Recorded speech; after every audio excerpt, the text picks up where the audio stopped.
O dia em que descobri que meu filho casou escondido porque eu não era especial o suficiente, foi o dia em que decidi mostrar o que uma mãe rejeitada é capaz de fazer. Que horas vai ser o casamento de vocês? Perguntei para meu filho Diego numa quinta-feira qualquer, enquanto organizava as compras que havia feito para eles no supermercado. Foi quando Patrícia, que estava na sala, gritou lá de longe a resposta que me destruiu. Nós já casamos ontem, Dona Lúcia. Foi só para pessoas especiais. Meu nome é Lúcia Ferreira dos Santos. Tenho 67 anos e naquele momento, parada na cozinha deles com as sacolas nas mãos, senti meu mundo desabar completamente. Meu filho havia se casado no dia anterior e eu não sabia de nada. Para entender a dimensão dessa humilhação, vocês precisam saber quem eu sou e o que eu representava na vida deles. Eu era a mãe que bancava tudo. Literalmente tudo. Aluguel de R$ 1.200, condomínio, luz, água, internet, supermercado e ainda os luxos extras que eles se davam direito.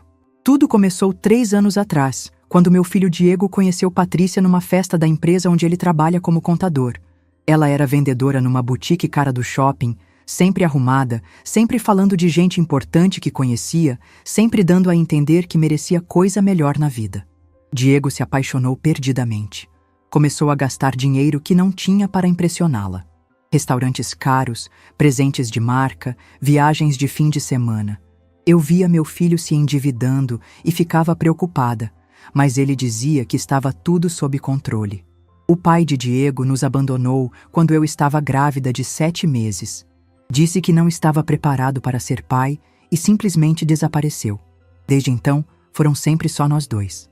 Trabalhei como diarista, vendedora, cuidadora de idosos, qualquer coisa para criar meu filho com dignidade. Diego sempre foi meu orgulho, inteligente, carinhoso, o tipo de filho que qualquer mãe sonha ter.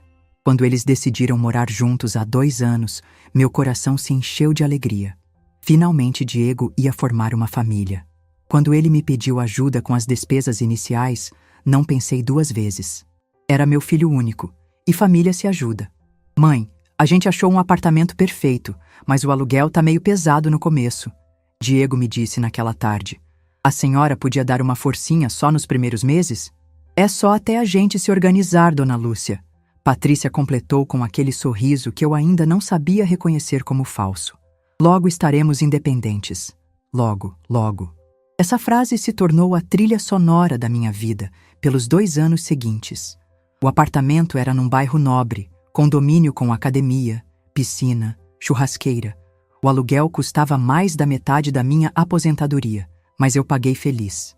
Afinal, era temporário, né? Só que os meses foram passando e temporário virou permanente. Primeiro foi só o aluguel. Depois veio a conta de luz. Veio alta por causa do ar-condicionado, Dona Lúcia. Só dessa vez? Depois a água, o condomínio, o supermercado. Cada pedido vinha com uma justificativa diferente e a promessa de que era a última vez.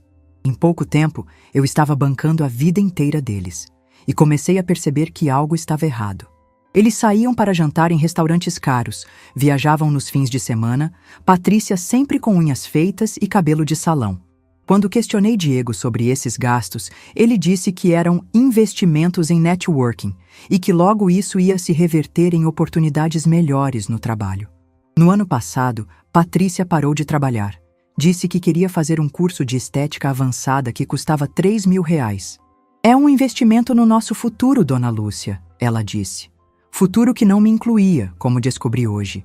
Diego até comprou um carro novo no financiamento, usando como entrada o dinheiro que sobrava por eu pagar todas as contas dele. Eles viviam como ricos às minhas custas, e eu aqui achando que estava ajudando uma família a se estabelecer.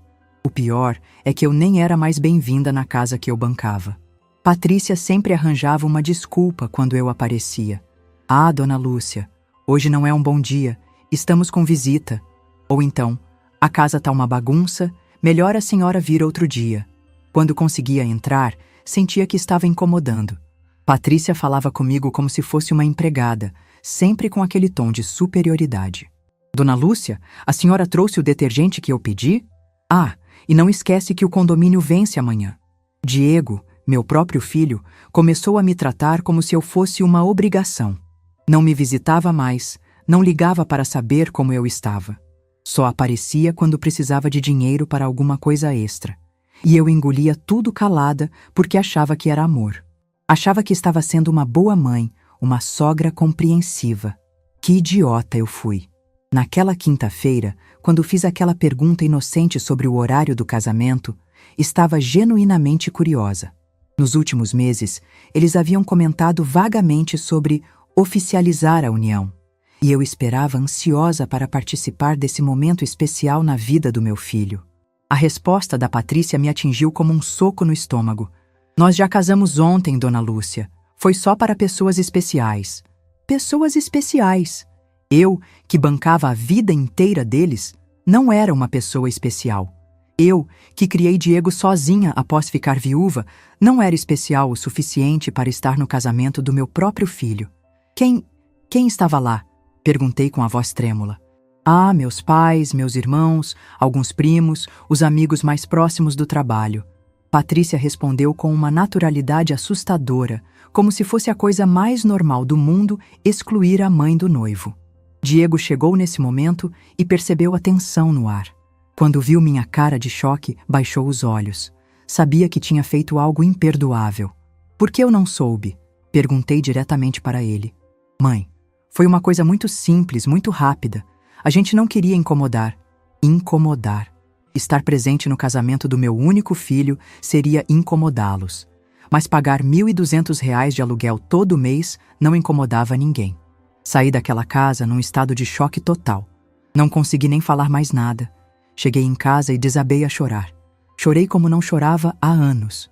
Chorei pela humilhação, pela ingratidão, pela cegueira de ter sido usada como uma máquina de fazer dinheiro. Passei 3 dias na cama, repassando cada momento dos últimos 2 anos. Cada conta que paguei, cada sacrifício que fiz, cada vez que abri mão de comprar alguma coisa para mim para dar dinheiro a eles. E o que recebi em troca? A maior humilhação da minha vida. Foi no domingo que tomei a decisão mais importante dos meus 67 anos. Fui ao banco na segunda-feira de manhã e cancelei todas as transferências automáticas. Aluguel, condomínio, todas as contas. Parei tudo. Uma semana se passou. Uma semana de silêncio total da parte deles. Nem um telefonema para saber se eu estava bem depois do choque que levei. Nada. Até que na segunda-feira de manhã, uma semana depois da descoberta, meu telefone tocou. Era Patrícia, com a voz desesperada. Dona Lúcia, o aluguel está atrasado. A senhora esqueceu de pagar? E eu, pela primeira vez em 2 anos, respondi com a calma de quem finalmente havia encontrado sua dignidade. Ué, não te avisei que parei de pagar? O silêncio do outro lado da linha foi ensurdecedor. Depois veio aquela voz fina, nervosa. Como assim parou de pagar? A senhora está brincando, né?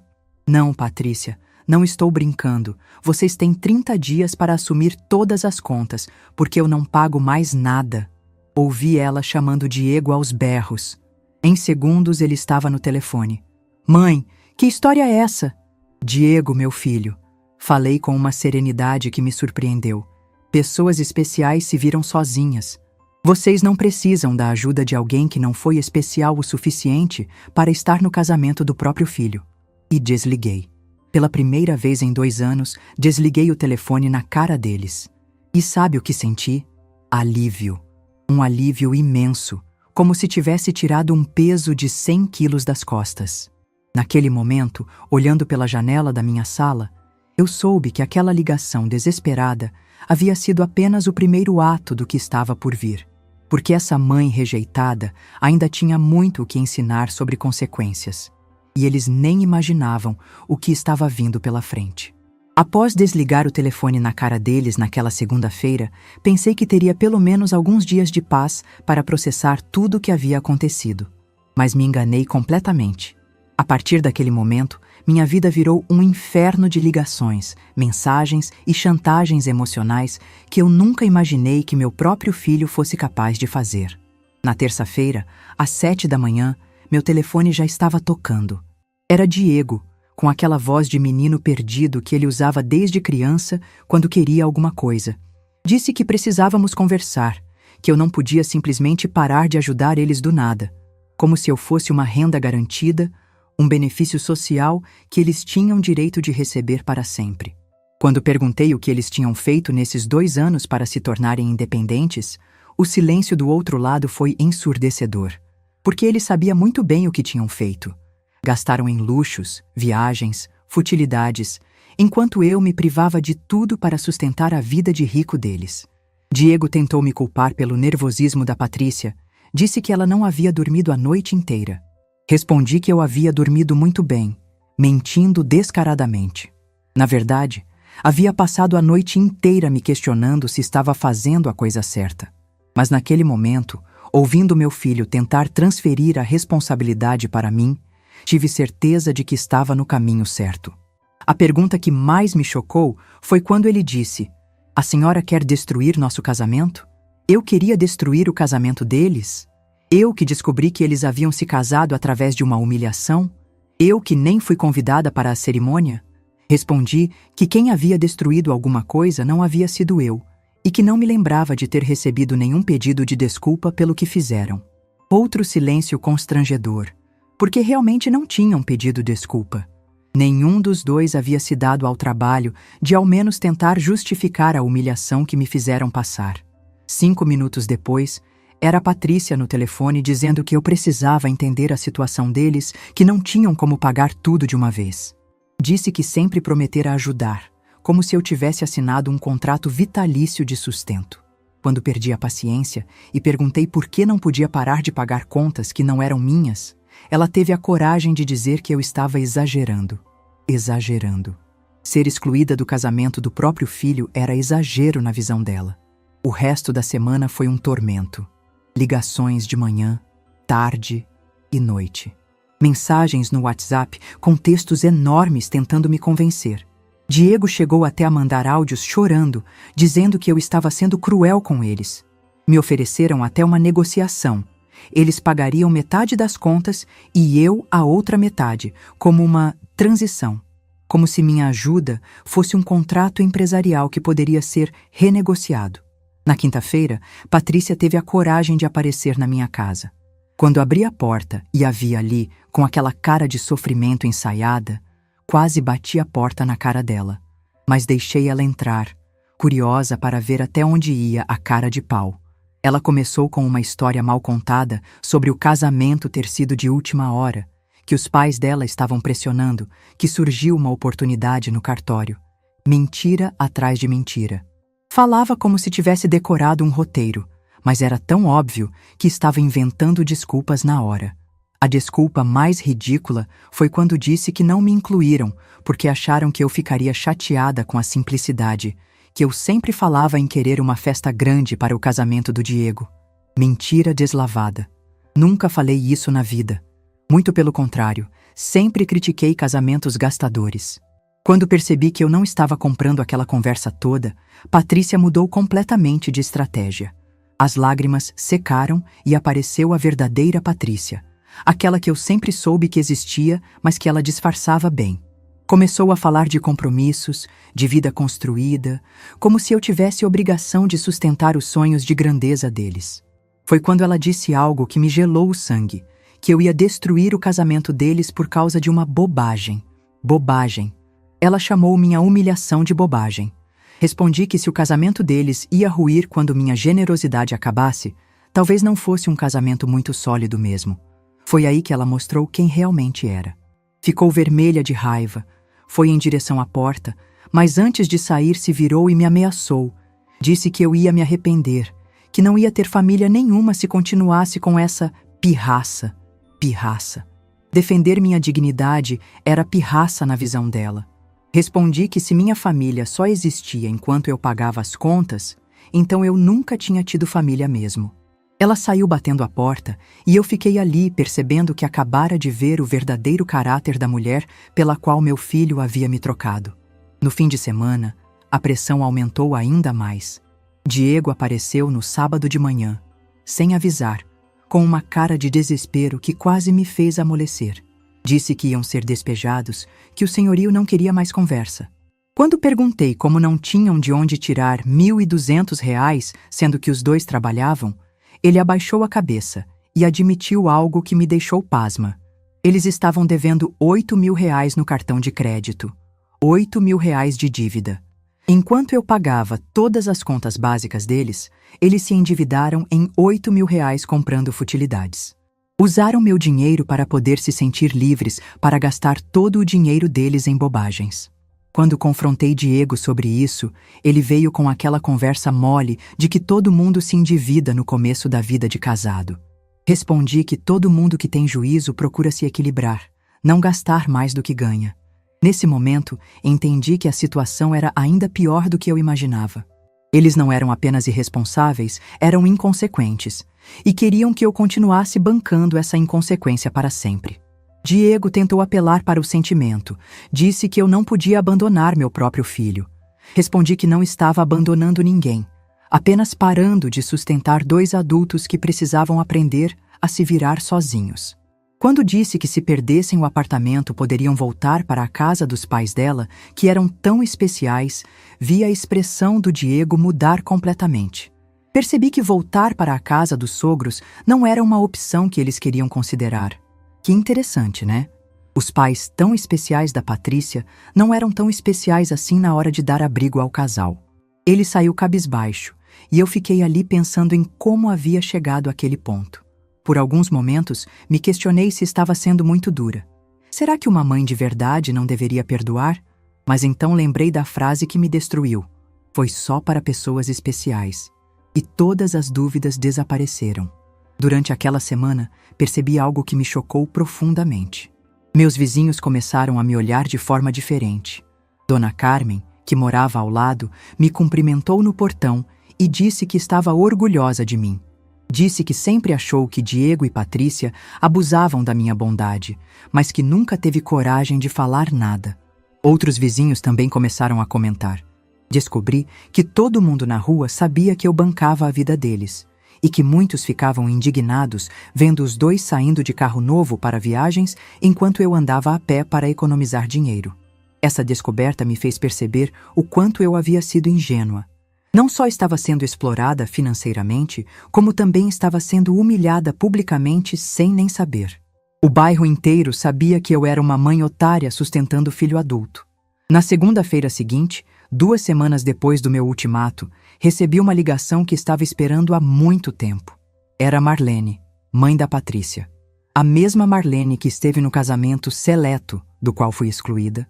A mesma que sempre me tratou com frieza nas poucas vezes que nos encontramos.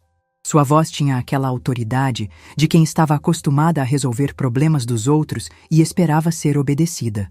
Disse que precisávamos conversar, que podia vir à minha casa naquela mesma tarde para esclarecer algumas coisas comigo. O jeito como falava, como se eu fosse obrigada a recebê-la, como se ela tivesse algum direito sobre minha vida, já me irritou profundamente. Mas aceitei o encontro.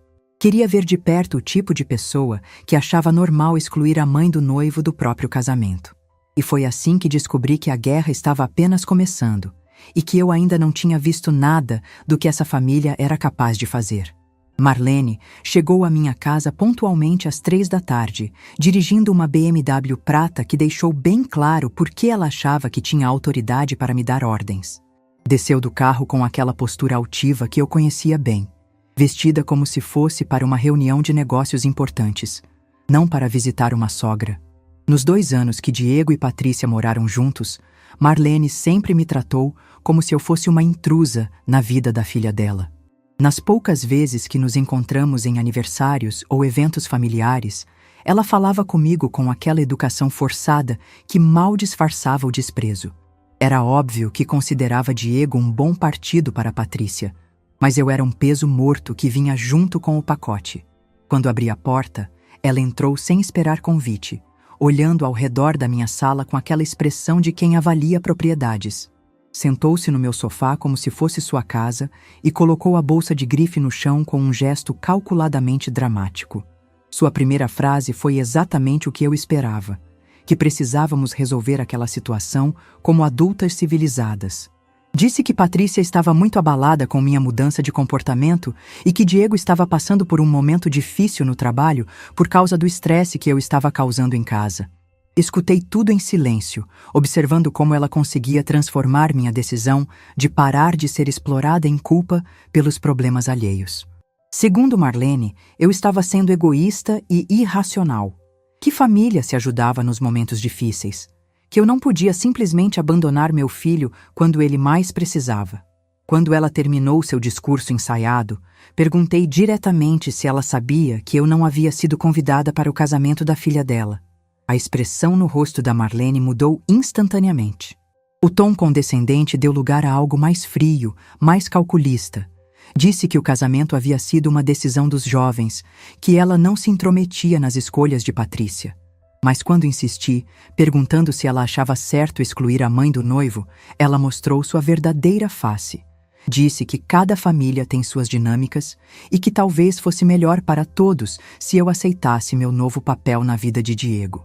Meu novo papel, como se ser ignorada e humilhada fosse uma promoção.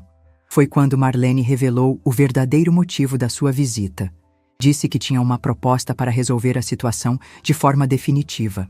Ela e o marido estavam dispostos a comprar uma casa pequena para Diego e Patrícia, mas em troca eu precisaria transferir para eles a quantia que havia gastado nos últimos 2 anos como investimento na nova propriedade. A cara de pau era impressionante. Queriam que eu pagasse pelos meus próprios anos de exploração para que eles pudessem ser os heróis salvadores dos filhos. Seria uma forma de eu contribuir para o futuro da família sem criar dependência financeira, como ela colocou elegantemente. Respondi que não tinha nenhum interesse em continuar financiando a vida de pessoas que me tratavam como lixo. Marlene suspirou, como se estivesse lidando com uma criança teimosa, e disse que eu não estava entendendo a gravidade da situação. Foi quando ela jogou a primeira ameaça real. Disse que Diego e Patrícia estavam considerando se mudar para outro estado, onde a família dela tinha melhores oportunidades de trabalho. Que eu podia acabar perdendo completamente o contato com meu filho se não colaborasse para resolver a crise financeira atual. A chantagem era clara: pague ou perca seu filho para sempre. Mas o que Marlene não sabia é que eu já havia perdido meu filho há muito tempo. O Diego que me chantageava emocionalmente não era o menino que eu havia criado. Disse para ela que se Diego queria se mudar, era problema dele. Que eu não ia mais tomar decisões baseadas em medo de abandono, porque o abandono já havia acontecido muito antes dessa conversa. Marlene ficou visivelmente irritada com minha resposta. Disse que eu estava cometendo um erro que ia me custar caro, que família era sagrada e que eu ia me arrepender de ter escolhido orgulho sobre amor.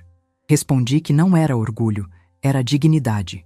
E que se o amor deles dependia do meu dinheiro, então nunca havia sido amor. A conversa estava ficando tensa quando Marlene mudou novamente de estratégia. Começou a falar sobre minha idade, sobre como era normal pessoas mais velhas ficarem confusas sobre dinheiro, sobre como ela conhecia várias histórias de idosos que foram manipulados por pessoas mal intencionadas. Estava me chamando de senil de forma educada, preparando o terreno para questionar minha capacidade mental. Disse que talvez eu precisasse de ajuda profissional para tomar decisões tão importantes, que existiam recursos legais para proteger pessoas em situação vulnerável. Nesse momento, entendi que a visita da Marlene não era uma tentativa de negociação. Era uma missão de reconhecimento. Ela estava testando meu estado mental, procurando evidências de confusão ou instabilidade que pudessem usar contra mim posteriormente. Levantei-me da poltrona e disse que a conversa havia terminado. Marlene também se levantou, mas não fez menção de ir embora. Em vez disso, começou a andar pela minha sala, olhando as fotos, os objetos, como se estivesse catalogando meus bens. Perguntou sobre meus planos para a casa, se eu tinha testamento atualizado, se alguém me ajudava com as finanças. Cada pergunta era uma invasão disfarçada de preocupação. Estava claramente avaliando meu patrimônio e minha capacidade de protegê-lo. Quando disse novamente que ela precisava sair, Marlene me olhou com aquela frieza que eu já havia visto no rosto da Patrícia. Disse que eu estava fazendo uma escolha muito perigosa, que pessoas sozinhas e teimosas frequentemente acabavam em situações complicadas. A ameaça era velada, mas clara. Se eu não cooperasse voluntariamente, eles encontrariam outras formas de conseguir o que queriam. Acompanhei Marlene até a porta e, antes de sair, ela se virou para me dar um último recado. Disse que Diego e Patrícia tinham direitos legais como família, que existiam formas de proteger parentes idosos de decisões impulsivas e que eu devia pensar bem antes de continuar sendo teimosa. Quando a porta se fechou atrás dela, fiquei parada na sala por vários minutos processando o que havia acabado de acontecer. Não havia sido uma visita de sogra preocupada. Havia sido uma investigação, uma avaliação, uma preparação para algum tipo de ação legal. Liguei imediatamente para Dona Márcia e contei tudo. Ela ficou indignada, disse que a família da Patrícia estava mostrando sua verdadeira natureza. Disse que pessoas assim não paravam até conseguir o que queriam e que eu precisava me proteger. Naquela mesma tarde, procurei um advogado. Não podia mais lidar com aquela situação sozinha. Precisava de orientação legal sobre meus direitos e sobre como me proteger de futuras investidas. Dr. Henrique Almeida tinha escritório no centro da cidade e uma reputação sólida em direito de família. Quando contei minha história, ele me ouviu com atenção e foi muito direto em sua avaliação. Disse que o que eu estava vivendo era um caso clássico de abuso financeiro de idosos, que a visita da Marlene havia sido claramente uma tentativa de intimidação e que eu precisava tomar medidas protetivas imediatamente. A primeira recomendação foi mudar todas as senhas das minhas contas bancárias e investimentos. A segunda foi fazer um testamento novo, detalhado, deixando claro meu estado mental e minhas decisões. A terceira foi começar a documentar todas as interações com Diego, Patrícia e a família dela. Doutor Henrique também sugeriu que eu instalasse câmeras de segurança na casa e que considerasse dar uma procuração limitada para ele, apenas para questões legais, para evitar que alguém tentasse me pressionar a assinar documentos no futuro. Quando saí do escritório dele, tinha um plano concreto de proteção, mas também tinha uma consciência mais clara da seriedade da situação. Não era apenas uma briga familiar sobre dinheiro. Era uma tentativa organizada de tomar controle da minha vida e dos meus bens. Nos dias seguintes, implementei todas as medidas de segurança que Dr. Henrique havia sugerido. Mudei senhas, instalei câmeras, fiz testamento novo. Cada ação me dava mais confiança, mais sensação de controle sobre minha própria vida. Durante essa semana, Diego tentou me ligar várias vezes, mas eu não atendi. Também apareceu na minha casa 2 vezes, mas as câmeras me permitiram ver quem era sem precisar abrir a porta. Não estava pronta para mais confrontos até ter certeza de que estava completamente protegida. Foi Dona Márcia quem me contou que Diego e Patrícia haviam estado circulando pela vizinhança, fazendo perguntas sobre mim. Queriam saber se eu estava agindo estranhamente, se recebia visitas suspeitas, se parecia confusa ou doente. Estavam construindo um caso contra minha sanidade mental, coletando testemunhos de vizinhos que pudessem ser usados para questionar minha capacidade de tomar decisões. A descoberta me deixou furiosa e ao mesmo tempo mais determinada. Eles realmente achavam que iam conseguir me declarar incapaz para tomar controle do meu dinheiro. Mas se queriam uma guerra, eu estava preparada para dar uma. Na sexta-feira daquela semana, Patrícia apareceu na minha porta de manhã cedo. Dessa vez não vim sozinha. Estava acompanhada de uma mulher mais velha que eu não conhecia, que se apresentou como assistente social. Disseram que estavam fazendo uma visita de bem-estar, que tinham recebido relatos de que eu estava isolada e possivelmente negligenciando minha saúde. A assistente social queria entrar para fazer uma avaliação da minha condição de vida. Pelo vidro da porta, disse que não ia receber visitas sem agendamento prévio e que qualquer avaliação oficial precisaria ser feita com o meu advogado presente.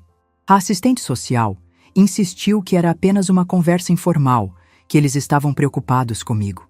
Respondi que se estavam realmente preocupados, deveriam ter pensado nisso antes de me excluir do casamento e de tentar me chantagear financeiramente. Disse que qualquer comunicação futura deveria ser feita através do Dr. Henrique. Patrícia tentou apelar para o sentimento, disse que me amava como uma mãe, que só queria ter certeza de que eu estava bem. Mas sua voz soava falsa, ensaiada. Era apenas mais uma tentativa de manipulação. Quando elas finalmente foram embora, liguei para Dr. Henrique e relatei a visita. Ele disse que eu havia feito exatamente a coisa certa, que qualquer avaliação sem ordem judicial e sem representação legal seria inválida. Mas também me alertou que eles provavelmente iriam escalar a situação, que a próxima investida seria mais séria, possivelmente envolvendo autoridades ou processos legais. Naquela noite, sozinha na minha casa, olhei pelas janelas protegidas pelas câmeras novas e percebi como minha vida havia mudado completamente. 2 meses antes, eu era uma mãe dedicada que se orgulhava de ajudar o filho. Agora, era uma mulher defendendo sua liberdade contra a própria família. Mas pela primeira vez em muito tempo, não me sentia como vítima. Sentia-me como uma guerreira. Uma guerreira de 67 anos que havia descoberto sua força e não ia deixar ninguém roubá-la novamente. O telefone tocou tarde naquela noite. Era um número que eu não conhecia, mas quando atendi, reconheci a voz imediatamente. Era Diego, ligando de algum lugar desconhecido. Sua voz estava diferente, mais desesperada, mais assustada. Disse que precisávamos conversar urgentemente, que as coisas haviam saído de controle, que ele não queria que chegássemos ao ponto de guerra legal. Respondi que quem havia escolhido a guerra havia sido ele, quando decidiu me tratar como um obstáculo, em vez de como sua mãe. Que quem havia escalado para questões legais havia sido ele, quando trouxe advogados e assistentes sociais para me intimidar. Diego disse que nunca quis magoar, que tudo havia sido mal entendido, que podíamos resolver tudo se eu apenas voltasse a ser razoável. Ser razoável. Sempre voltávamos a essa palavra. Para eles, ser razoável significava aceitar abuso, financiar ingratidão, comprar amor que nunca existiu. Disse para Diego que se ele queria realmente conversar, poderia marcar uma reunião no escritório do doutor Henrique, com testemunhas presentes. Que eu não ia mais aceitar manipulações em particular ou chantagens emocionais. Ele desligou sem responder e eu soube que havia chegado ao fim de qualquer possibilidade de reconciliação pacífica. A guerra que Diego havia declarado chegou oficialmente à minha porta numa manhã de terça-feira, através de um oficial de justiça que trazia em mãos os documentos que mudaram tudo. Era uma petição judicial solicitando minha interdição por incapacidade mental, assinada por Diego Ferreira dos Santos, requerendo que ele fosse nomeado meu curador legal. Quando li aqueles papéis, senti uma mistura de raiva e tristeza que nunca havia experimentado antes. Meu próprio filho, o menino que eu havia criado sozinha, que havia educado com tanto amor e sacrifício, estava tentando me declarar legalmente incompetente para roubar meu dinheiro. Dr. Henrique chegou em menos de 1 hora depois que liguei para ele. Quando revisou os documentos, sua expressão ficou sombria. Disse que a petição estava bem estruturada, que eles haviam contratado advogados competentes e que a coisa era mais séria do que imaginávamos. A estratégia deles era diabólica. Alegavam que eu estava sofrendo de demência senil, que tinha episódios de paranoia, que estava sendo manipulada por terceiros mal intencionados. Apresentaram como evidência a minha decisão de cortar o apoio financeiro, a instalação das câmeras de segurança e minha recusa em aceitar ajuda médica. Cada escolha sensata que eu havia feito para me proteger estava sendo apresentada como sintoma de doença mental. Minha independência financeira virou irresponsabilidade. Minha autodefesa virou paranoia. Minha dignidade virou demência. Doutor Henrique me explicou que tínhamos 30 dias para responder à petição e que o processo poderia durar meses. Disse que precisaríamos de avaliações médicas completas, testemunhas que pudessem atestar minha sanidade e evidências do verdadeiro motivo por trás da ação judicial. A primeira coisa que fizemos foi agendar uma bateria completa de exames médicos. Doutor Roberto Camargo, um neurologista renomado, me submeteu a testes cognitivos, ressonância magnética, exames de sangue, avaliação psiquiátrica.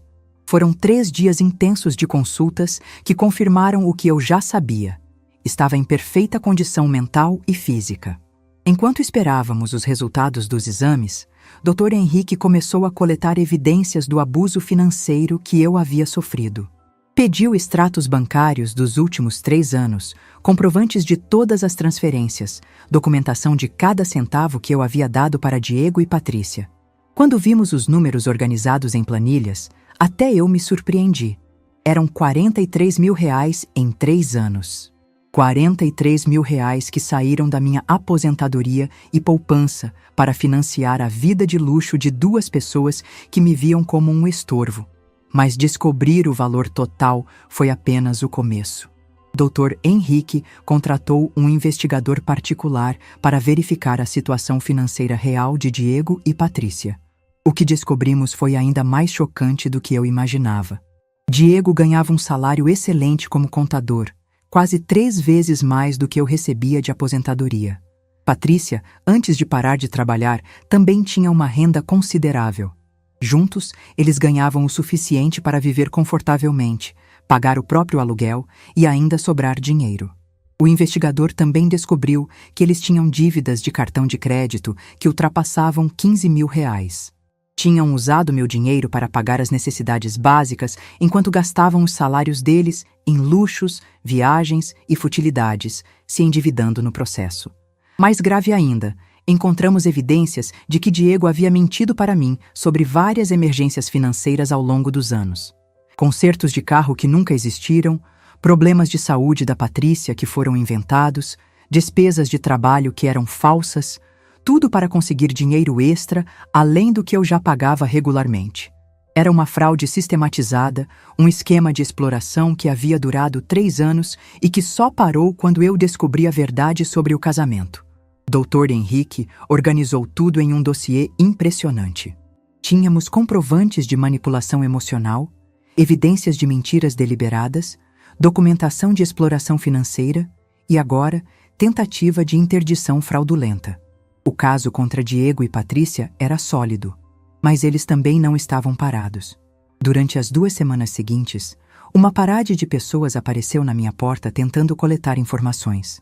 Vizinhos que eu mal conhecia perguntavam sobre minha saúde. Funcionários de lojas onde eu fazia compras comentavam sobre meu comportamento. Até meu antigo médico recebeu ligações perguntando sobre meu histórico médico.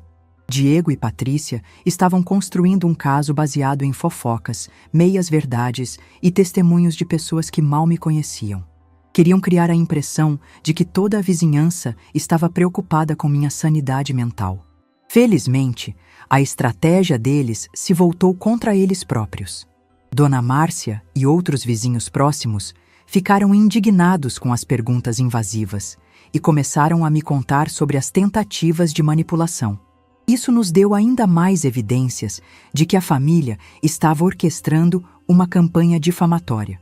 Foi durante essa fase que conheci outras mulheres que haviam passado por situações similares.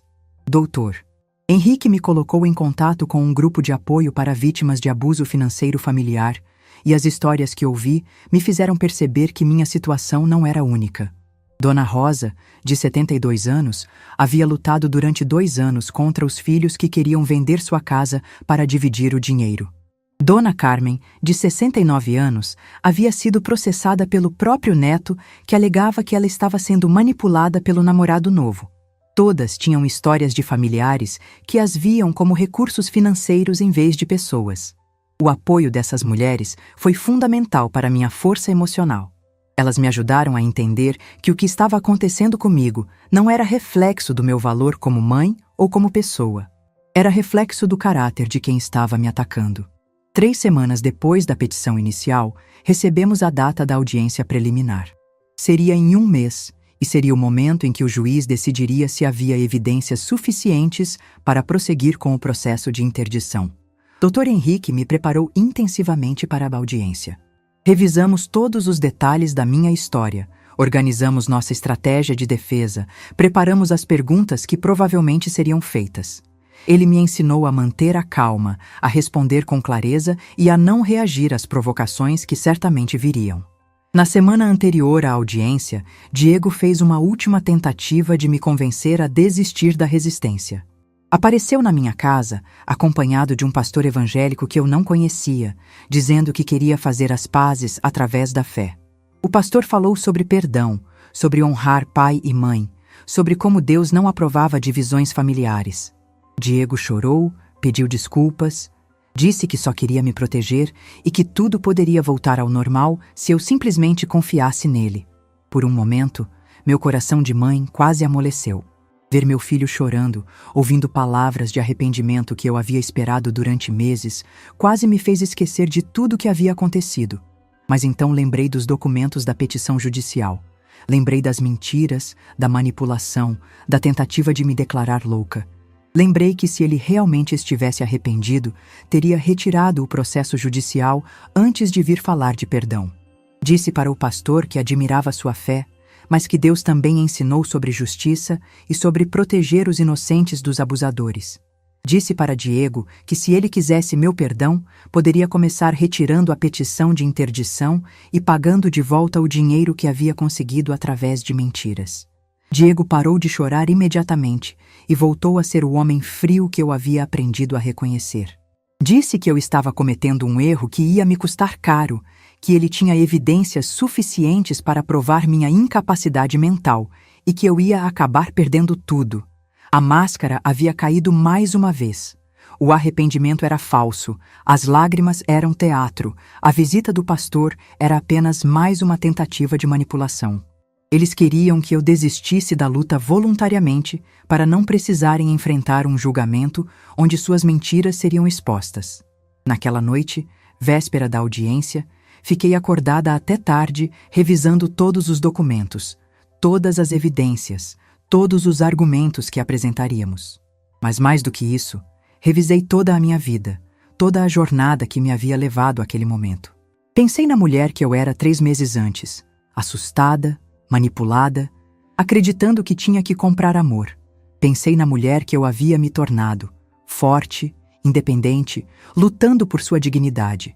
A transformação havia sido dolorosa, mas também libertadora. Independente do resultado da audiência, eu já havia vencido a batalha mais importante, a batalha contra minha própria submissão. Já havia recuperado meu senso de valor próprio. Já havia aprendido que mereço ser tratada com respeito. Quando finalmente adormeci, foi com a tranquilidade de quem sabe que fez as escolhas certas, mesmo quando elas foram as mais difíceis. A manhã da audiência amanheceu clara e fria. Me vesti com meu melhor terno azul marinho, o mesmo que havia comprado anos atrás para a formatura de Diego na faculdade. A ironia não me escapou. Estava usando roupas que comprei para celebrar meu filho em uma audiência onde ele tentava me destruir. Dr. Henrique me buscou em casa e, durante o caminho para o fórum, me deu as instruções finais. Disse que o juiz Carlos Mendoza era conhecido por ser criterioso e justo, que não se deixava levar por emoções e que baseava suas decisões em evidências concretas. Quando chegamos ao fórum, vi Diego e Patrícia com seus advogados. Patrícia estava vestida de preto, como se fosse a um funeral. Talvez fosse mesmo o funeral da nossa relação familiar. Diego evitou meu olhar, mas percebi que ele estava nervoso, mexendo constantemente nas mãos. Marlene também estava lá, sentada atrás deles como uma matriarca supervisionando a destruição da família adversária. Quando nossos olhares se cruzaram, ela me encarou com aquela frieza que eu já conhecia bem. A audiência começou com o advogado de Diego, apresentando as alegações. Falou sobre minha idade avançada, sobre mudanças comportamentais preocupantes, sobre decisões financeiras irracionais. Apresentou depoimentos de vizinhos que alegavam ter me visto agindo de forma estranha. Quando chegou a hora da nossa defesa, doutor Henrique foi demolidor. Apresentou os laudos médicos que comprovavam minha perfeita capacidade mental. Mostrou as evidências do abuso financeiro sistemático. Expôs as mentiras e manipulações que Diego havia usado para conseguir dinheiro extra. Mas o momento decisivo foi quando o doutor Henrique apresentou as gravações das câmeras de segurança que mostravam Diego e Patrícia circulando pela minha casa, observando minha rotina, claramente planejando suas investidas.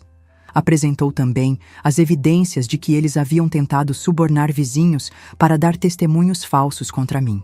O juiz ouviu tudo com atenção, fez perguntas pontuais para ambos os lados e se retirou para deliberar.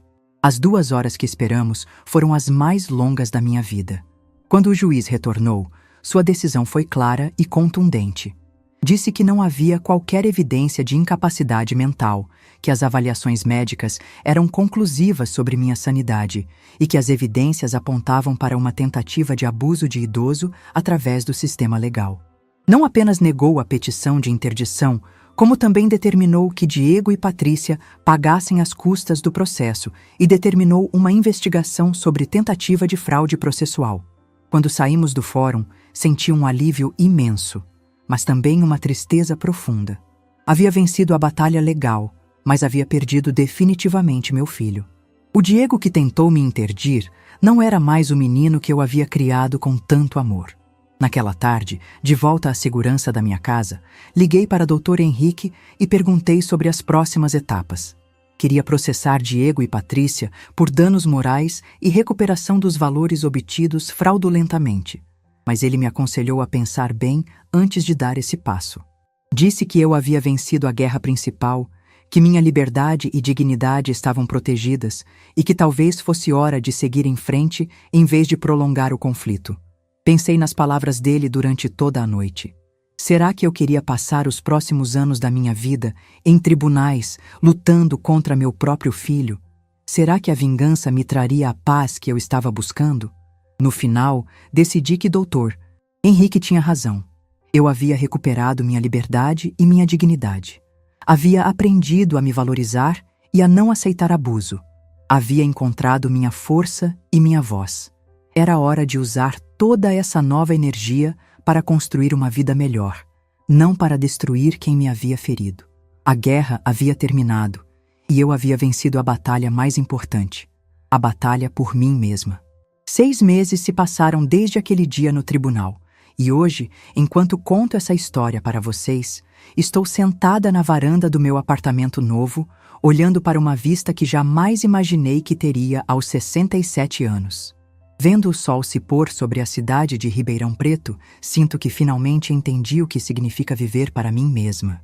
3 semanas depois da audiência, tomei uma das decisões mais importantes da minha vida. Vendi a casa onde havia criado Diego, onde havia passado tantos anos alimentando sonhos de uma família unida que nunca existiu. Com o dinheiro da venda, comprei este apartamento no 10º andar de um prédio no centro, com uma vista panorâmica que me lembra diariamente de quão grande é o mundo além dos problemas familiares. A mudança não foi apenas física, foi emocional. Cada móvel que escolhi para o apartamento novo, cada quadro que pendurei na parede, cada planta que coloquei na varanda, foram escolhas minhas, baseadas no meu gosto, no que me fazia feliz. Pela primeira vez em décadas, meu lar refletia quem eu realmente era, não quem outros esperavam que eu fosse. Dona Márcia me ajudou com a mudança e, quando viu o apartamento pronto, disse algo que nunca vou esquecer, que eu parecia 10 anos mais nova, que havia uma luz nos meus olhos que ela não via há muito tempo. Tinha razão.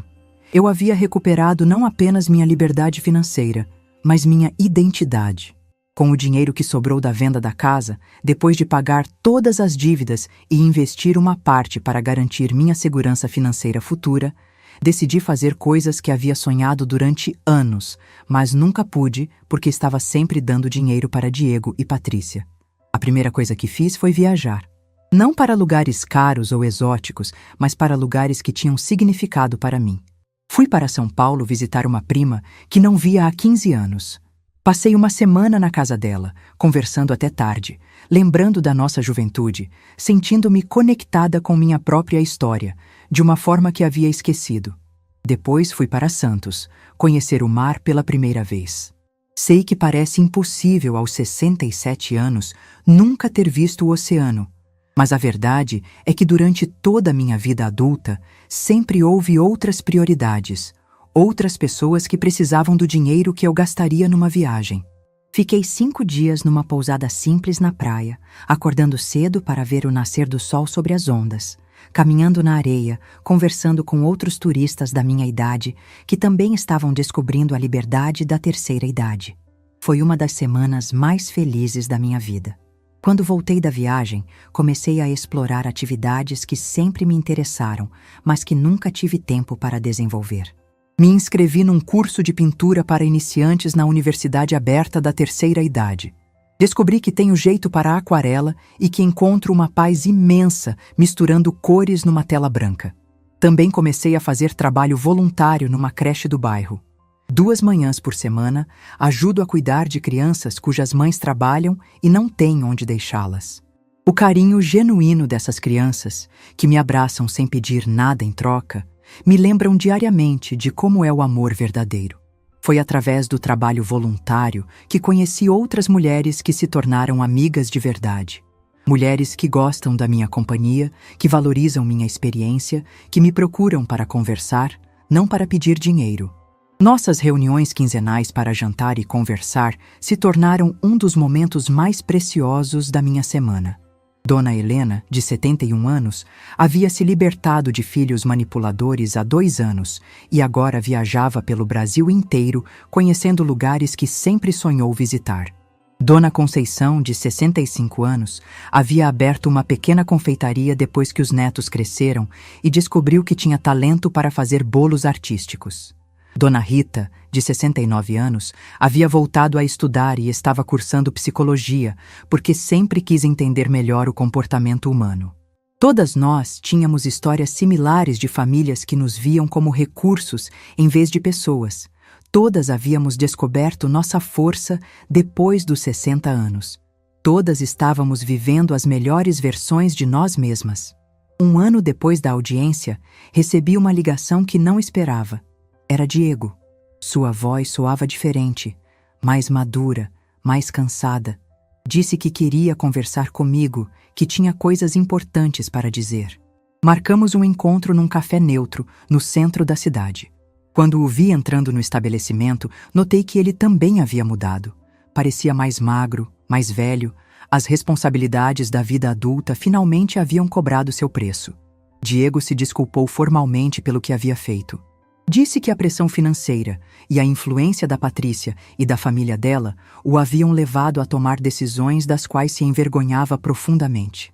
Contou que o casamento estava em crise, que Patrícia havia mostrado sua verdadeira face quando o dinheiro acabou, que ele estava começando a entender que tipo de pessoa havia se casado. Escutei tudo em silêncio, observando meu filho tentar se explicar, tentar justificar 3 anos de mentiras e manipulação. Quando ele terminou, disse que agradecia as desculpas, mas que algumas feridas eram grandes demais para serem curadas apenas com palavras. Diego perguntou se havia alguma chance de reconstruirmos nossa relação. Respondi que estava aberta a conhecer o homem que ele estava se tornando, mas que não estava interessada em voltar a ser a mãe que ele havia explorado e desrespeitado. Disse que se ele quisesse ter uma relação comigo, teria que ser baseada em respeito mútuo, em visitas que não envolvessem pedidos de dinheiro, em conversas que incluíssem interesse genuíno pela minha vida, que eu não ia mais financiar ninguém, não ia mais aceitar ser tratada como segunda classe, não ia mais confundir amor com obrigação financeira. Diego aceitou minhas condições e, lentamente, começamos a construir uma relação nova. Ele vem me visitar a cada 15 dias, sempre avisando antes, sempre respeitando meu espaço. Conversamos sobre trabalho, sobre vida, sobre erros e aprendizados. Não é a relação de mãe e filho que eu sonhei quando ele era criança, mas é uma relação honesta entre 2 adultos que estão aprendendo a se respeitar. Patrícia e eu nunca mais nos falamos. Segundo Diego, o casamento deles não sobreviveu à pressão financeira quando meu dinheiro acabou. Ela voltou a morar com os pais e ele alugou um apartamento pequeno que consegue pagar sozinho. Aparentemente, a princesa descobriu que a vida real é bem diferente dos contos de fada financiados por sogras ingênuas. Não sinto raiva dela. Na verdade, sinto pena. Pena de uma mulher que nunca aprendeu a construir relacionamentos baseados em algo além de interesse material, que nunca desenvolveu a capacidade de amar genuinamente. 2 anos depois de toda essa história, posso dizer com certeza que sou uma mulher completamente diferente. Não apenas porque mudei de casa ou de rotina, mas porque mudei por dentro. Aprendi a me valorizar, aprendi a dizer não, aprendi que mereço ser tratada com dignidade. Minha vida financeira está organizada e segura. Tenho uma aposentadoria que me permite viver confortavelmente, investimentos que crescem mensalmente e um testamento detalhado que garante que meus bens serão destinados a causas que realmente me importam quando eu partir. Criei um fundo de ajuda para mulheres idosas vítimas de abuso familiar, algo que me dá muito orgulho e propósito, através da organização que Dr. Henrique me ajudou a estabelecer. Já conseguimos ajudar dezenas de mulheres a se libertar de situações similares à que vivi. Minha saúde está excelente. Faço caminhadas diárias, como bem, durmo tranquila.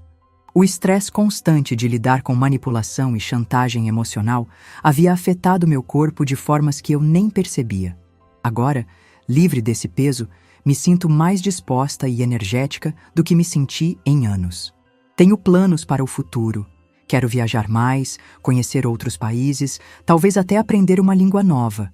Quero continuar pintando, talvez até fazer uma exposição das minhas aquarelas. Quero continuar ajudando outras mulheres a encontrar sua força e sua independência. Às vezes me pergunto como seria minha vida se eu nunca tivesse descoberto o casamento secreto, se nunca tivesse tomado coragem de parar os pagamentos. Provavelmente estaria ainda financiando a vida de Diego e Patrícia, acreditando que estava sendo uma boa mãe, sem perceber que estava sendo apenas uma conta bancária com sentimentos. A humilhação daquele dia, a frase cruel, foi só para pessoas especiais, foi na verdade um presente. Foi o choque que precisei para acordar, para parar de aceitar migalhas de afeto em troca de dinheiro, para entender que amor verdadeiro não se compra nem se vende. Hoje, quando olho no espelho, vejo uma mulher que respeita a si mesma. Vejo alguém que aprendeu que é melhor estar sozinha com dignidade do que acompanhada sem respeito. Vejo uma sobrevivente que se tornou guerreira, que transformou dor em sabedoria, que converteu traição em libertação. A pergunta que mais me fazem quando conto minha história é se valeu a pena perder meu filho por causa de dinheiro. Minha resposta é sempre a mesma. Eu não perdi meu filho por causa de dinheiro. Descobri que nunca tive o filho que pensava ter. O que recuperei foi muito mais valioso que qualquer relacionamento baseado em exploração. Recuperei meu senso de valor próprio, minha independência, minha paz de espírito. Recuperei a Lúcia que havia se perdido tentando comprar amor que nunca existiu. Se você está passando por uma situação similar, quero que saiba, você merece mais. Merece ser respeitada, merece ser valorizada, merece relacionamentos baseados em amor genuíno, não em interesse material. Nunca é tarde para dizer não. Nunca é tarde para recuperar sua dignidade. Nunca é tarde para descobrir sua força e usar ela para construir a vida que você realmente merece. Meu nome é Lúcia Ferreira dos Santos, tenho 67 anos e hoje posso dizer com orgulho: sou uma mulher livre, independente e feliz. E se eu conseguir, você também consegue. A vida depois dos 60 pode ser o melhor capítulo da sua história. Basta ter coragem para escrevê-lo você mesma. Se essa história tocou seu coração, deixe seu like, se inscreva no canal e comente aqui embaixo. No meu lugar, o que você faria? Sua mensagem pode iluminar o dia de alguém.